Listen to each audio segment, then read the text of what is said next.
Ben Carson, these videos leaked about him. They're all good videos that help show what kind of an incredible man he is. He's incredibly humble. I think he'd be an incredible vice president and president. And I think Trump believes the same. I'm going to make the case for why Ben Carson is one of the unique people, being Trump's one of his closest allies, one of his closest friends, too. Welcome to Doug in Exile. I'm Doug TenNapel. I just don't say thank you enough for subscribing. I don't take you for granted. Our subscriptions are going up. We're almost about to hit 460,000, which will be my YouTube record. I just have to say thank you. I don't say it enough. Let's get to Ben Carson. First, this is a woman whose life he saved as a surgeon in 1995. Together when you're born, so you don't have a soft spot. God truly had his hands in this miracle. You walked in the room, you sat with my parents, you listened to their concerns, and within a few weeks, I was on the operating table. You gave me the opportunity to graduate high school, college, and start graduate school, play competitive sports, get married, have children. So while none of this was related to politics, I just wanted to say thank you.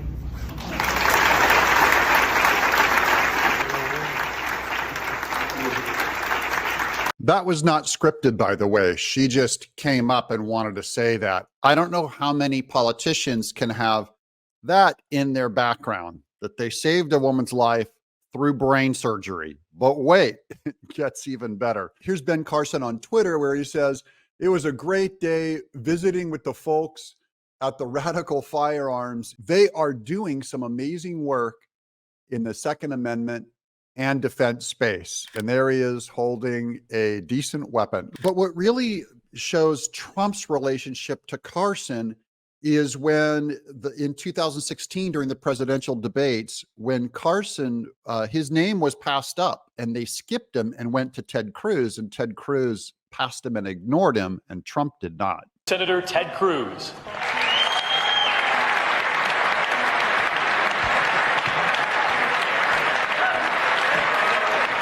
This tells you what you need to know about Trump.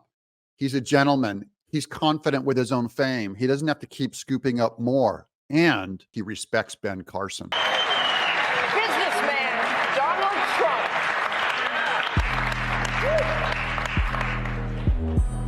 Florida Senator Marco Rubio.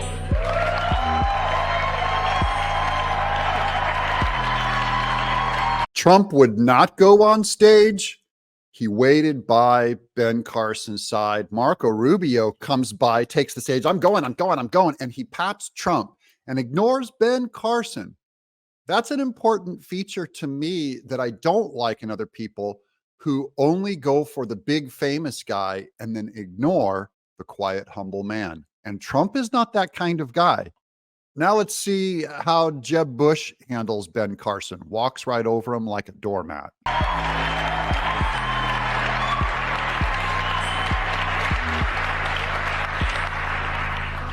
Former Florida Governor Jeb Bush. I like how Jeb Bush is walking past him going like, "Tough luck, guys. I'm going out to the stage." And then here's Trump, confident, standing by his man, Ben Carson. Ladies and gentlemen, the Republican candidate. And Dr. Ben Carson, please come out on the stage. He's standing there as well. Dr. Carson. And Donald Trump. See, men like Carson always need someone like Trump to hold the door open for them, because he is quiet.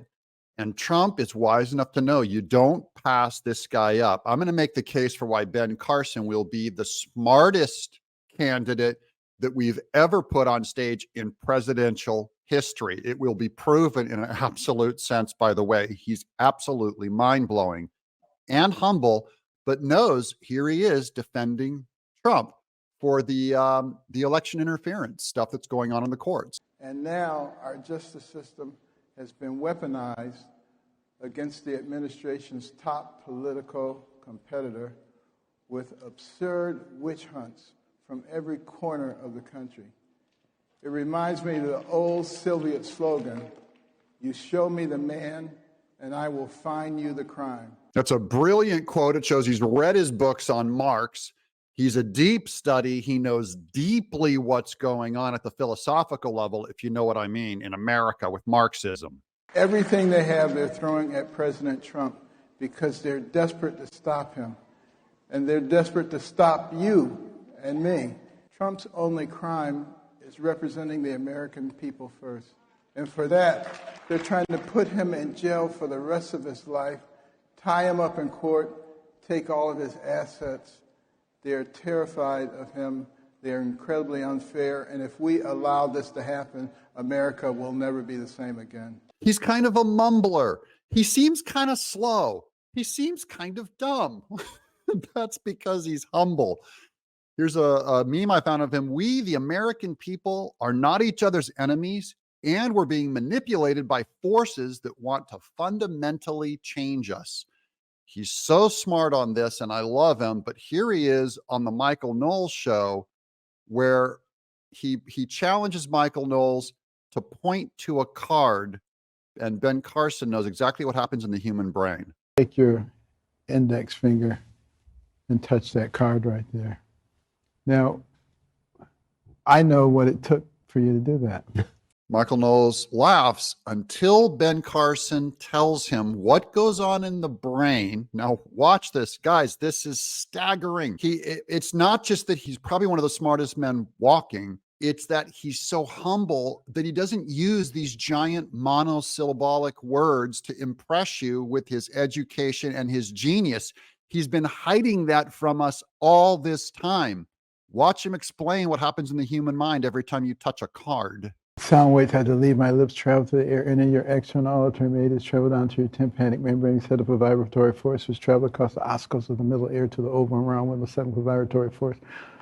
Distorted the microcilia, converting mechanical energy to electrical energy, travel across the cochlear nerve to the cochlear nucleus at the pontomedullary junction, from there to the superior olivary nucleus, ascending bilaterally up the brainstem to the lateral meniscus to the inferior colliculus and the medial geniculate nuclei, across the thalamic radiations to the posterior temporal lobes, begin the auditory process, and from there to the frontal lobes, down the tract to Vic de jure, retrieve the memory from the meta-hippocampal structures and the memory bodies, back to the frontal lobes to start the motor response at the bed cell level, coming down the cortical spinal tract across the internal capsule into the cerebral peduncle, descending down to the cervical medullary decussation into the spinal gray matter, synapsing there, stimulating the nerve and the muscle. So you could point to that card. You took the words right out of my mouth. Raised by a single mother. He's an incredible, I just want to say, I know we love Byron Donalds and Tim Scott for a black vice president, but they're two politicians. Ben Carson's like Trump in that he had a ginormous career in the private sector.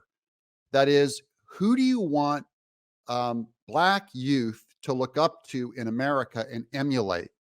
To be a career politician or to be the world's smartest brain surgeon? Who has the more inspiring story? Now, here's Johnny MAGA, Ben Carson, when he's announced VP at the convention. And this is a little meme going around about Ben Carson. Jokes aside, he has Trump's ear. He has Trump's respect. And I think Trump likes more quiet-mannered guys, in proving that when he picked Pence. Forget what you think about Pence, but I'm not addressing that right now. I'm only saying Trump doesn't look for a loud, yelling, that's who Trump is. So he doesn't go, that's what's missing from my life. He likes quiet, humble people. Don't be surprised if Ben Carson is our pick. And then we'll all be doing this dance. I'm Doug in Exile.